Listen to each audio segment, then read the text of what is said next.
विपक्ष को लामबंद कर दिया। सपा से लेकर बसपा और कांग्रेस तक ने सरकार को ओबीसी विरोधी करार दिया है। अखिलेश यादव ने ट्वीट कर कहा कि अगर भाजपा सत्ता में रही तो पिछड़े वर्ग को संविधान में दिए गए अधिकारों को छीन लिया जाएगा। अखिलेश के साथ ही मायावती ने भी कहा कि भाजपा ओबीसी आरक्षण की विरोधी है। वहीं भाजपा ने विरोधियों पर तीखा पलटवार किया। पार्टी ने कहा कि ओबीसी आरक्षण पर उसकी सरकार आज तक नहीं आने देगी।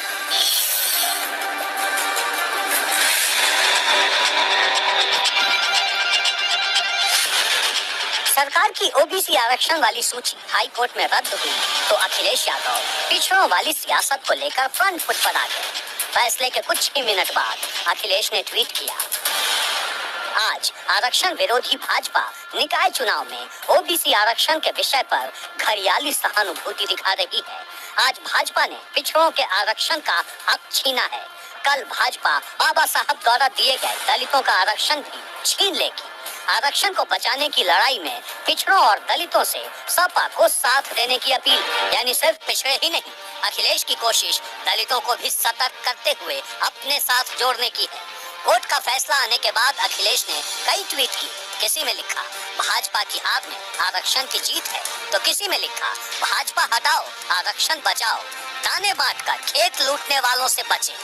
कुल मिलाकर ओबीसी आरक्षण की सूची निरस्त होने पर सपा की तरफ से ट्वीट की बाढ़ आ गई। कोई इसे पिछड़ों के साथ नाइंसाफी बता रहा था तो कोई सामाजिक न्याय की लड़ाई को कमजोर करने की कोशिश। शिवपाल यादव ने लिखा, उत्तर प्रदेश निकाय चुनाव में ओबीसी आरक्षण की समाप्ति का फैसला दुर्भाग्यपूर्ण है। सामाजिक न्याय की लड़ाई को इतनी आसानी से कमजोर होने नहीं दिया जा सकता।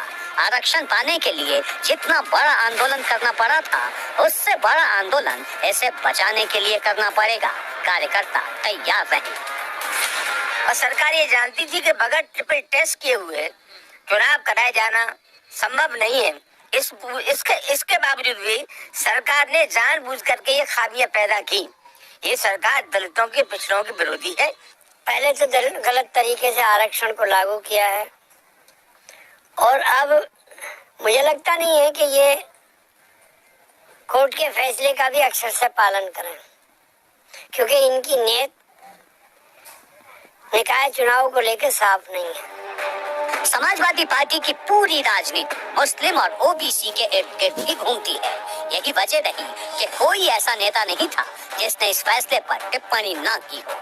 सपा महासचिव राम गोपाल यादव ने लिखा, निकाय चुनाव में ओबीसी का आरक्षण खत्म करने का फैसला दुर्भाग्यपूर्ण। उत्तर प्रदेश सरकार की साजिश तथ्य न्यायालय के समक्ष जानबूझकर प्रस्तुत नहीं की।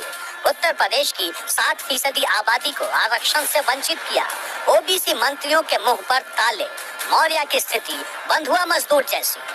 जानबूझ के साजिश के तहत भारतीय जनता पार्टी ने माननीय सुप्रीम कोर्ट के आदेश को जानते हुए भी आरक्षण की व्यवस्था में देश को ढीला छोड़ दिया था, जिसको माननीय उच्च न्यायालय ने आज केस को टाइट करके बिना ओबीसी आरक्षण के चुनाव कराने का फैसला किया। बीजेपी, आरएसएस हो या मुख्यमंत्री योगी आदित्यनाथ, इन तीनों का जो कैरेक्टर है वो मूलतः मंडल विरोधी, अन्य पिछड़ा वर्ग के लिए जो मंडल कमीशन के तहत जो आरक्षण हुआ था उसके विरोधी का चेहरा। 2022 के विधानसभा चुनाव को अखिलेश यादव ने ओबीसी मोर्चे पर ही लड़ा। जितने दलों से गठबंधन किया था वो हर दल ओबीसी वर्ग से ही जुड़े थे। ऐसे में समाजवादी पार्टी ने इस फैसले को बड़ा हथियार बना लिया है। पल्लवी पटेल ने ट्वीट किया, मैं पहले भी कहती आई हूँ कि ये संविधान विरोधी सरकार है। आज कोर्ट का फैसला मेरी इस बात पर मुहर लगा देता है, वरना 18 घंटे काम करने का वायदा करने वाली सरकार 6 महीने पहले आयोग बनाकर ओबीसी आरक्षण को सुनिश्चित नहीं कर सकती थी क्या? सिर्फ समाजवादी पार्टी ही नहीं, मायावती ने भी इस फैसले को लेकर सरकार को घेरा। मायावती ने ट्वीट किया, सरकार की कारगुजारी का संज्ञान लेने संबंधी माननीय हाई कोर्ट का फैसला सही मायने में भाजपा और उनकी सरकार की ओबीसी एवं आरक्षण विरोधी सोच और मानसिकता को प्रकट करता है। इस गलती की सजा ओबीसी समाज बीजेपी को जरूर देगा। यूपी में ओबीसी का वोट हर किसी को चाहिए, फिर वो सपा बसपा हो या फिर कांग्रेस। ओबीसी आरक्षण की सूची रद्द होने पर कांग्रेस ने भी सरकार की नीयत पर सवाल खड़े किए। तो ये तो सरासर ओबीसी के पिछड़ी जातियों के साथ अन्याय है। और इस अन्याय को कांग्रेस बर्दाश्त नहीं करेगी। कांग्रेस उनके साथ खड़ी होगी और लड़ाई लड़ेगी। अगर उन्हें हकीकत में चुनाव कराना है, सरकार को चुनाव कराना है, तो 5 साल से क्या कर रही थी? 5 साल में आयोग भी बना लेती, पिछड़ा वर्ग आयोग बना करके गिनती भी करा सकती थी, ट्रिपल टेस्ट भी हो सकता था और समय पर चुनाव हो जाता। यूपी में निकाय चुनाव के लिए आम आदमी पार्टी जमीन तैयार कर रही है और कोर्ट का फैसला आने पर सियासी गुस्सा आम आदमी पार्टी के संजय सिंह को भी है। उन्होंने ट्वीट किया, मोदी जी, योगी जी, केशव मौर्य जी, कहाँ छिपे हो? सामने आओ। पिछड़ों का हक क्यों मारा, ये साफ बताओ। नौकरी में आरक्षण छीना, चुनाव में आरक्षण छीना, बस चले तो पिछड़ों के जीने का हक भी छीन लेगी भाजपा। निकाय चुनाव पर सबकी अपनी अपनी सियासत है। ओपी राजभर की गोल गोल बातें सुनिए।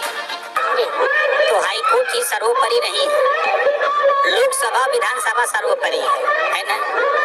तो आरक्षण लागू होगा। अभी हाई कोर्ट ने दिया है ना, अभी सुप्रीम कोर्ट बाकी है ना। अभी एक खबर आग की तरफ फैल रही है जब से फैसला आया है। तो अब जिन लोगों ने सरकार बनाई है, अब वो लोग भी सरकार में बैठे हुए लोगों से सवाल शुरू करेंगे ना। ओबीसी आरक्षण पर हाई कोर्ट का फैसला सियासी हंगामा बढ़ाने वाला है, क्योंकि ना तो भाजपा के विरोधी इससे खुश हैं और ना ही भाजपा के सहयोगी। अपना दल एस की तरफ से ट्वीट हुआ, ओबीसी आरक्षण के बिना निकाय चुनाव किसी भी दृष्टि से उचित नहीं है। जरूरत पड़ी तो अपना दल एस सुप्रीम कोर्ट का दरवाजा खटखटाएगी। एक तरफ कोर्ट का फैसला है तो दूसरी तरफ इस फैसले पर सियासत और इन सब के केंद्र बिंदु में है योगी सरकार, जो निकाय चुनाव का भविष्य तैयार कर रही है, साथ ही विरोधियों पर पलटवार भी कर रही है। डिप्टी सीएम केशव प्रसाद मौर्य ने अखिलेश यादव को टैग करते हुए ट्वीट किया, सपा पिछड़ा वर्ग विरोधी अखिलेश यादव जी नौटंकी बंद करें, बयानबाजी से कोई फायदा नहीं। मेरा वादा है, भाजपा है, आरक्षण है और रहेगा। अब निकाय चुनाव की केंद्र सरकार के पाले में है। सरकार ने कमीशन बनाने की बात कहती है, यानी देर से ही सही, पर निकाय चुनाव ओबीसी आरक्षण के साथ ही होगा।